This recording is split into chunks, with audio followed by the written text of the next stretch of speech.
আমি আর আমার দুলাভাই জঙ্গলের পথে যাচ্ছিলাম। বিকেল গড়িয়ে সন্ধ্যা নামছে। আকাশে একরকম অদ্ভুত কমলা আলো ছড়িয়ে আছে। বাতাসটা ঠান্ডা আর হালকা কুয়াশায় ভরা। চারপাশে ঝিঝি পোকার ডাক, মাঝে মাঝে দূরে পাখিদের আওয়াজ শোনা যায়। সেই নীরব পরিবেশে পায়ের নিচে শুকনো পাতার শব্দতেই যেন সবচেয়ে জোরে বাজছে। আমি বললাম, দুলাভাই, আমরা কি ঠিক পথে যাচ্ছি? মনে হচ্ছে অনেক গভীরে চলে এসেছি। প্রতিদিন মজার মজার ভিডিও পেতে ভিডিওটিতে একটি লাইক দিয়ে চ্যানেলে সাবস্ক্রাইব করে দিন। আর আমার দুলাভাইয়ের গোপন ভিডিও পেতে ভিডিওটি স্কিপ না করে সম্পূর্ণ ভিডিওটি দেখুন। দুলাভাই একটু হাসল। তার হাসিটা এমন শান্ত যেন সব উত্তর তার জানা। সে বলল, ভয় পেও না, আমি এ পথ অনেকবার গেছি। এ জঙ্গলটা বাইরে থেকে ভয়ঙ্কর মনে হলেও ভেতরে বেশ সুন্দর।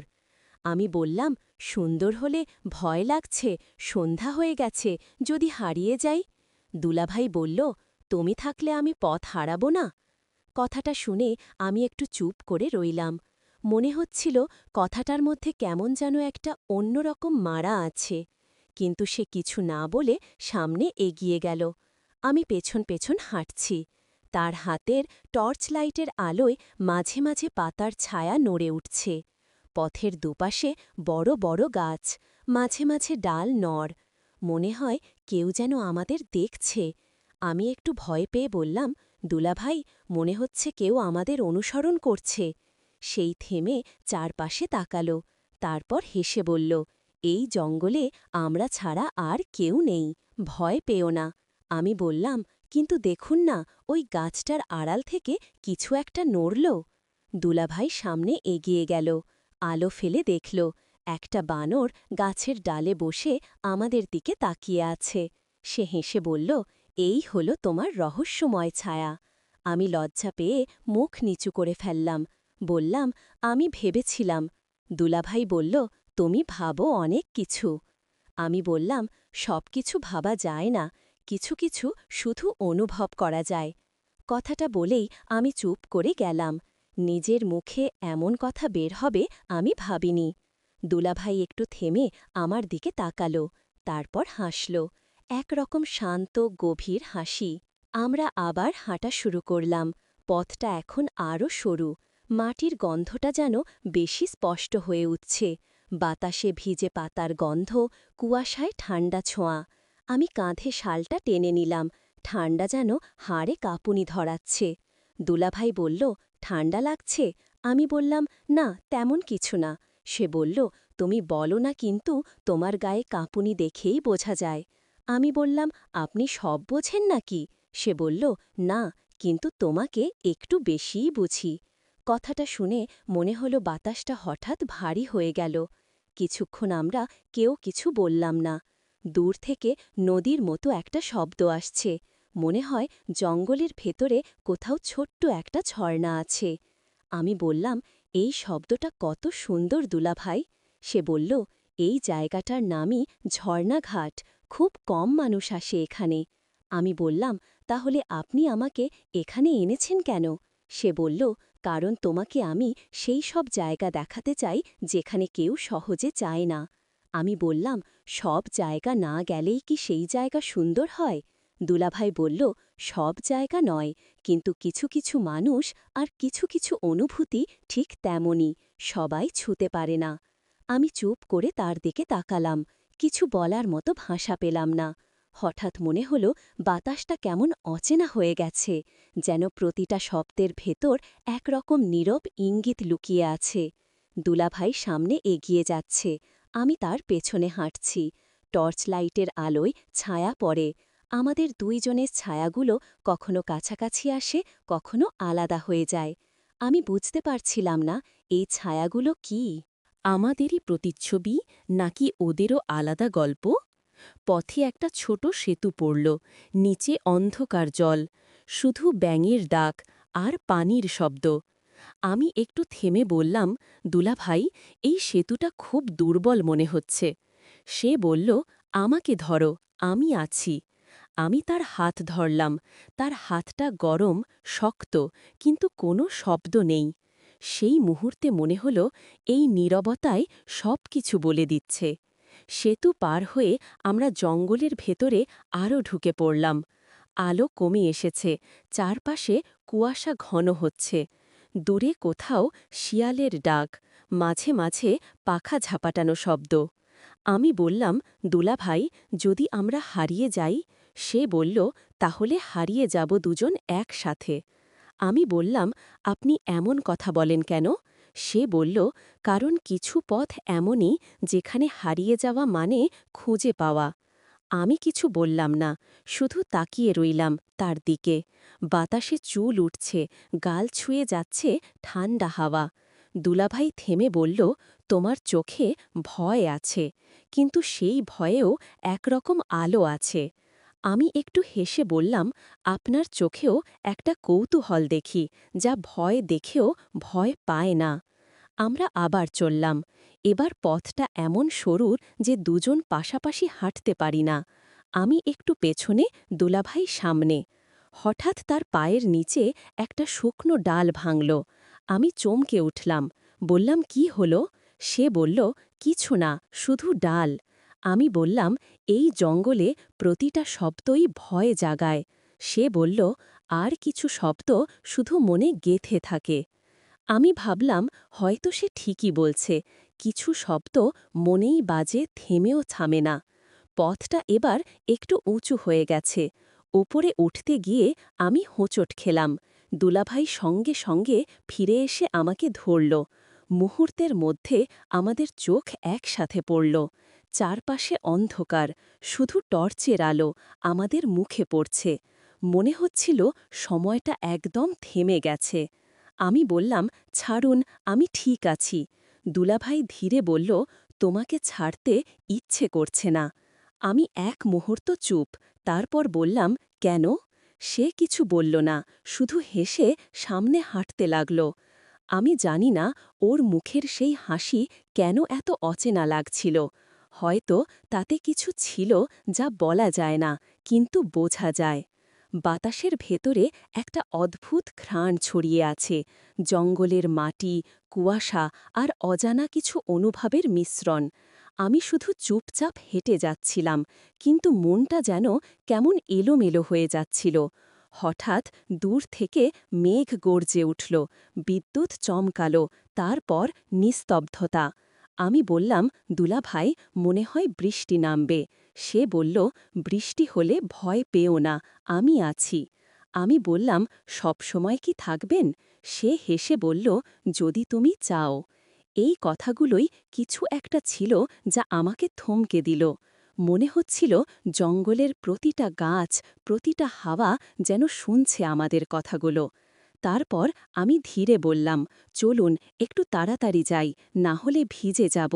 সে বলল, ভিজে গেলে ক্ষতি নয়, বরং অনেক গল্পের জন্ম নেয়। আমি হেসে বললাম, গল্পগুলো কি সবই সুন্দর হয়? সে আমার দিকে তাকিয়ে বলল, সব গল্পের মধ্যে সুন্দরও রহস্য থাকে, ঠিক যেমনই বৃষ্টি।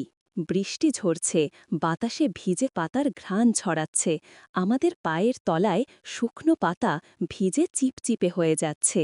আমি দুলাবাইয়ের হাতটা শক্ত করে ধরলাম। হঠাৎ মনে হল চারপাশের অন্ধকার আরও ঘন হয়ে গেছে, আর প্রতিটা ছায়া যেন আমাদের দিকে তাকিয়ে আছে। আমি বললাম, দুলাভাই, এই জঙ্গলের অন্ধকার কি শুধু অন্ধকার, নাকি কিছু গোপন ইঙ্গিত আছে? সে একটু থেমে বলল, যে ইঙ্গিত বোঝে সে সব কিছু দেখতে পায়। আমি তার কথায় কিছুটা বিভ্রান্ত, কিছুটা উত্তেজিত বোধ করলাম। বৃষ্টির শব্দে দূরের ঝর্ণা যেন আরও প্রাণবন্ত হয়ে উঠল। দুলাভাই সামনে এগোচ্ছিল, আমি তার পিছনে হাঁটছিলাম। আমাদের ছায়া মাটিতে মিশে যাচ্ছে। হঠাৎ একটি শুকনো ডাল ভেঙে পড়ল। আমি চমকে উঠলাম। সে থেমে আমার দিকে তাকালো।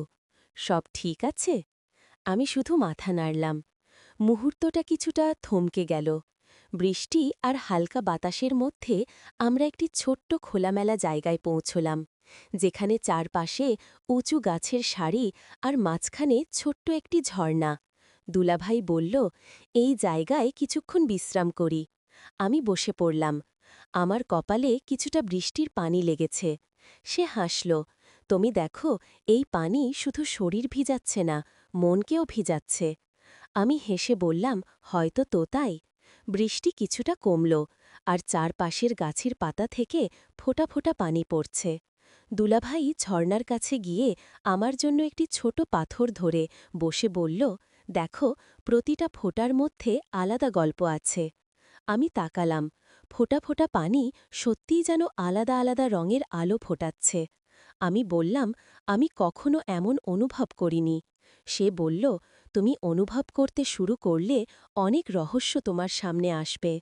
আমি একটু থেমে বললাম, দুলাভাই, এই জঙ্গলে কি সব কিছুই রহস্যময়? সে হেসে বলল, সব কিছুই না, কিন্তু যেটা রহস্যময় সেটা মনে অনেক দিন ধরে থাকে। তার চোখে সেই গভীরতা দেখে মনে হল যেন সে আমার মনে থাকা অজানা অনুভূতিগুলো বুঝতে পারছে। ঝর্ণার পাশে বসে আমরা কিছুক্ষণ চুপচাপ থাকলাম। বৃষ্টির ফোঁটা ওড়ার মতো শব্দ, ঝর্ণার মৃদু স্রোত, সব মিলিয়ে যেন একটি সঙ্গীত তৈরি করছে। আমি বললাম, দুলাভাই, এই মুহূর্তটা যেন থেমে গেছে। সে হাসল, মুহূর্ত থেমে গেলে অনেক গল্প জন্ম নেয়। আমি তার দিকে তাকালাম। হঠাৎ মনে হল, এই মুহূর্তে শুধু আমরা দুজন আর এই জঙ্গলের রহস্যময় পরিবেশ। তার হাত আমার হাতে, চোখে চোখ, আর চারপাশে নিঃশব্দতা। বৃষ্টি আবার ভারী হয়ে এলো। আমাদের চুল ভিজে যাচ্ছে, কিন্তু আমি একেবারেই অনুভব করলাম না ঠান্ডা। মনে হচ্ছিল প্রতিটা ফোঁটার সঙ্গে প্রতিটা অনুভূতি জোড়া লাগছে। দুলাভাই বলল, চলো একটু এগোই, সামনে একটি পুরনো কাঠের সেতু আছে, সেখানে ওপরে উঠে আমরা আরও সুন্দর দৃশ্য দেখতে পারব। আমি বললাম, সেতু ভাঙা থাকলে? সে বলল, আমি তোমাকে ধরে রাখব, ভয় পেও না। আমি তার দিকে তাকালাম, চোখে অদ্ভুত এক আস্থা, একরকম মৃদু উত্তেজনা। সেতুর দিকে এগোতে গিয়ে আমি হঠাৎ পেছন ফিরে তাকালাম। বৃষ্টির মধ্যে অন্ধকার ছড়ানো প্রতিটি ছায়া যেন আরও জীবন্ত হয়ে উঠেছে। মনে হল জঙ্গলের প্রতিটি কোণ আমাদের দিকে তাকিয়ে আছে। আমি দুলাভাইকে বললাম, দেখছ, যেন আমরা এক অজানা জগতের মধ্যে ঢুকে পড়েছি। সে হেসে বলল, সঠিক বলেছ, এই জঙ্গল শুধু গাছ আর জল নয়, এটি অনুভূতি আর রহস্যের জায়গা। সেতুর ওপরে দাঁড়িয়ে আমরা দুজন একসাথে তাকালাম। নিচে ঝর্ণা, চারপাশে গাছ, বৃষ্টি আর কুয়াশা মিশে এক জাদুকরী দৃশ্য তৈরি করেছে। আমি বললাম, দুলাভাই, মনে হচ্ছে সব ভয় দূর হয়ে গেছে। সে বলল, কিছু ভয় শুধু আমাদের কাছে আসে, তা আমাদের শেখার জন্য। আমি হেসে বললাম, এতক্ষণ শুধু বাঁচার চেষ্টা করছিলাম, এখন মনে হচ্ছে বাঁচা মানে অনুভব করা। মুহূর্তগুলো যেন থেমে গেল। বৃষ্টি, ঝর্ণা, অন্ধকার আর আমাদের মধ্যে যে নরম টান আছে, সব মিলিয়ে মনে হচ্ছিল এই জঙ্গলের ভেতর আমরা শুধু পথিক নয়, গল্পের অংশ। আমি আর আমার দুলাভাই শেষমেশ সেই পাহাড়ের ওপর পৌঁছালাম। চারপাশে কুয়াশা, দূরে ঝর্ণার নিচে পানি ঝলমল করছে। বৃষ্টি থেমেছে, কিন্তু বাতাসে ভিজে পাতার ঘ্রাণ আছে। আমি তার দিকে তাকালাম, চোখে অদ্ভুত এক শান্তি আর হৃদয়ে অজানা উত্তেজনা। সে হেসে বলল, দেখছ, সব ভয়ে কত অদ্ভুত সুন্দর হয়ে গেছে। আমি চুপচাপ মাথা নাড়লাম। মুহূর্তটা যেন থেমে গেছে। ঝর্ণার শব্দ, পাতার নড়াচড়া, বাতাসের হালকা ফিসফিস, সব মিলিয়ে যেন আমাদের চারপাশে একটি নীরব সঙ্গীত তৈরি করছে।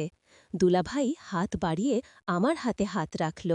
আমি হঠাৎ অনুভব করলাম, এই হাতের স্পর্শে শুধু আশ্রয় নয়, কিছু অনির্বচনীয় অনুভূতি লুকিয়ে আছে, যা আমি ভাষায় প্রকাশ করতে পারি না। সে একটু এগোল, চোখে সেই গভীরতা ধরে রেখে বলল, এই পথ, এই জঙ্গল, এই মুহূর্ত, সবকিছু আমরা একসাথে অনুভব করছি। আমি হেসে বললাম, হ্যাঁ, এবং মনে হচ্ছে সব রহস্য এখনও আমাদের চারপাশে লুকিয়ে আছে। চাঁদের আলো, কুয়াশার ভেদ ধুয়ে পড়ে, আমাদের ছায়া লম্বা হয়ে গেছে। আমি মাথা তার কাঁধে রাখলাম। দুলাভাই নীরবে হেসে বলল, কিছু মুহূর্ত শুধু অনুভব করার জন্য থাকে, বলার নয়। আমি চুপ করে রইলাম, শুধু সেই নীরবতার মধ্যে হারিয়ে যেতে চাই। একটি হালকা বাতাস বইল, পাতার ঝাঝালো শব্দে মনে হল জঙ্গল আমাদের গল্প শুনছে। আমরা দুজন শুধু দাঁড়িয়ে থাকলাম, চোখে চোখে এক অদ্ভুত মিলন, মনের গভীরে একটি অজানা টান। মনে হল এই রাত, এই জঙ্গল, এই মুহূর্ত আমাদের জন্য লুকিয়ে রেখেছে কিছু রহস্য,